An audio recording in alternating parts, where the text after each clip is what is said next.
Mesdames et messieurs, merci de votre fidélité à la télévision Isanganiro. Bienvenue à ce rendez-vous du journal parlé en langue française de ce jeudi 7 avril 2022, dont voici les principaux titres. La corruption qui s'observe dans différents secteurs risque de détruire le pays. C'est du moins les propos de Pierre Claver Nahimana, président du parti Sarwanya Frodebo.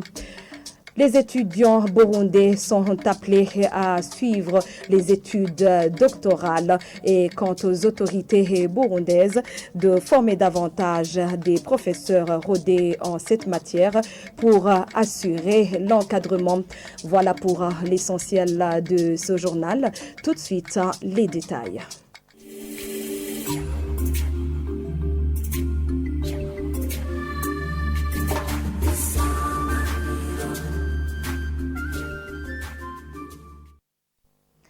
Encore une fois, bienvenue. Il y a eu beaucoup de progrès depuis la présidence de Cyprien Nadiamira sur le plan sécuritaire. Ce sont les propos de Pierre Claver Nahimana, président du parti Sarwanya Frodebo, dont faisait partie le président Cyprien Nadiamira.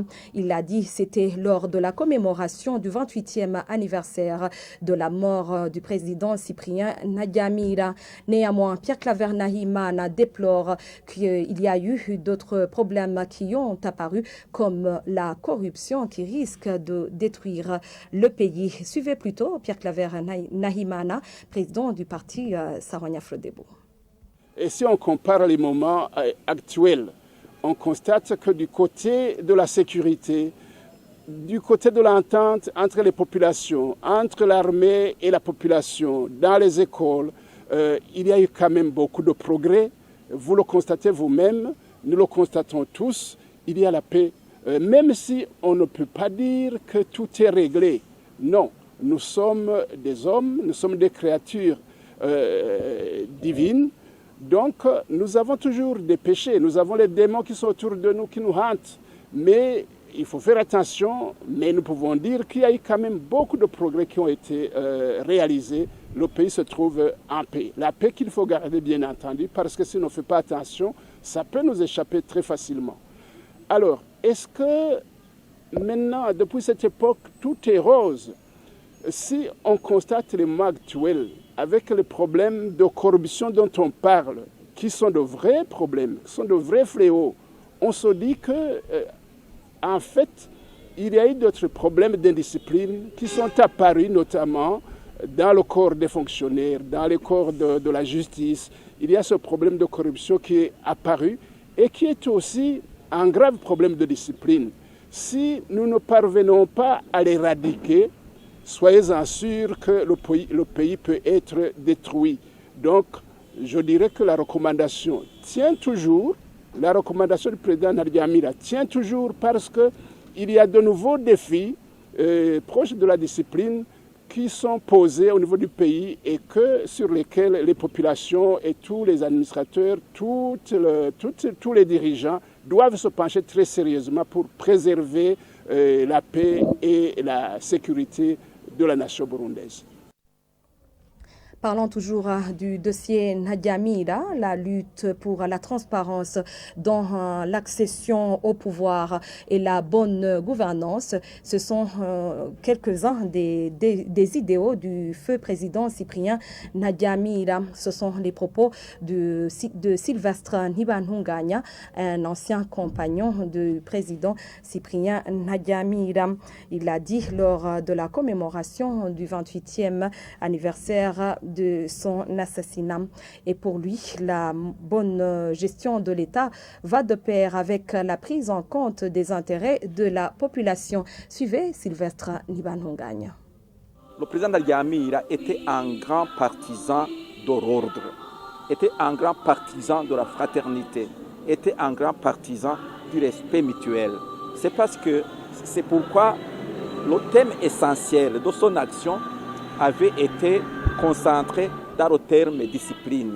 Discipline est partout. Parce qu'il disait, écoutez, si la discipline ne prévaut pas, il n'y a pas moyen de développer un pays. C'est pourquoi il insistait sur la discipline dans les corps de défense de sécurité, la discipline dans les partis politiques, la discipline dans les confessions religieuses, la discipline dans la gestion quotidienne de l'État. Et là, il y a des mots qui les réfutaient. La mauvaise utilisation des moyens de l'État, la tendance à dilapider, la tendance à ne pas écouter les autres. C'était donc dans tout son comportement qu'il définissait ce terme discipline à travers lequel nous nous souvenons de lui. Je vous le disais tantôt en titre, le manque de professeurs pour encadrer les doctorants en formation est l'un des défis majeurs dont l'école doctorale fait face, indique le directeur de cette école de l'Université du Burundi. Et il a dit c'était ce jeudi lors des cérémonies du mois dédié à l'école doctorale. Juma Shabani invite toutefois les étudiants burundais à aller suivre nombreux les études et appelle les autorités à former davantage les professeurs pour pallier à ce manque. Les détails avec notre consoeur Nicole Ninahadzwe. Partager les mises à jour, les défis rencontrés et les perspectives d'avenir sont les objectifs principaux qui ont rassemblé différents chercheurs d'université ce jeudi dans cette première édition du mois dédié à l'école doctorale.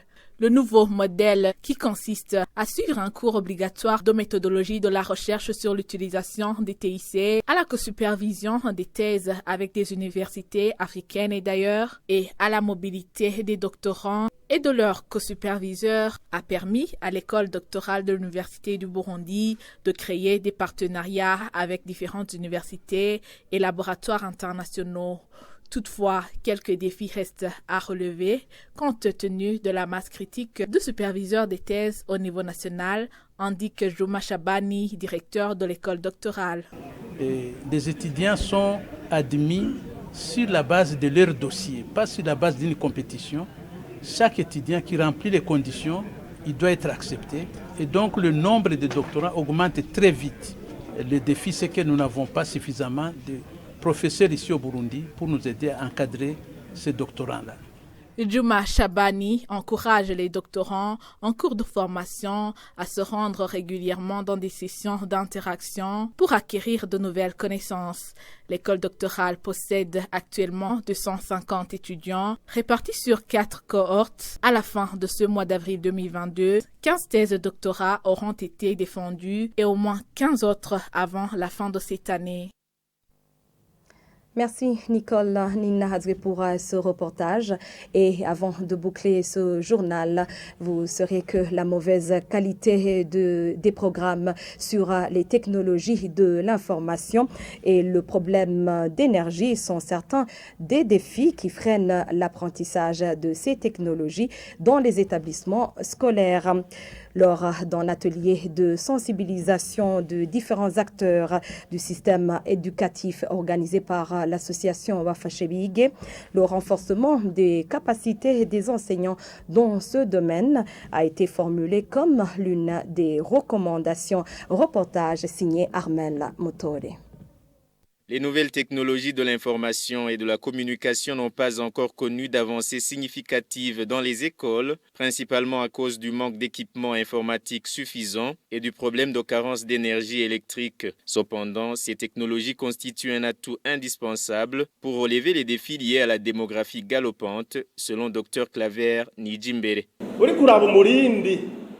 Avec la forte croissance démographique observée au Burundi, il nous sera difficile de trouver des places sur les collines pour construire des écoles. Nous manquons aujourd'hui des places pour construire des structures de soins sur certaines collines. Les écoles de même. Qu'en sera-t-il demain ou après-demain ? Ces nouvelles technologies de l'information pourraient nous aider à relever tous ces défis qui surviennent et que nous ne pouvons pas anticiper. C'est vrai que nous avons des obstacles liés au matériel et une carence d'énergie électrique. Mais une chose est sûre, les nouvelles technologies de l'information constituent la solution pour anticiper l'avenir du pays.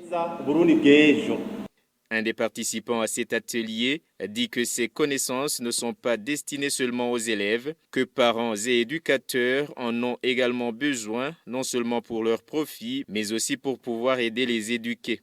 C'est une sensibilisation qui concerne plusieurs acteurs, les enseignants et les directeurs d'école. Il y a encore des directeurs d'école qui préfèrent rédiger des rapports sur papier ou les font dactylographier dans des secrétariats publics alors qu'ils ont des ordinateurs. Je pense que la sensibilisation ne doit pas se limiter seulement au niveau des salles de classe, mais s'étendre aussi au niveau des directions d'école et aux parents d'élèves afin de conjuguer les efforts pour un usage responsable de ces technologies par les éduqués.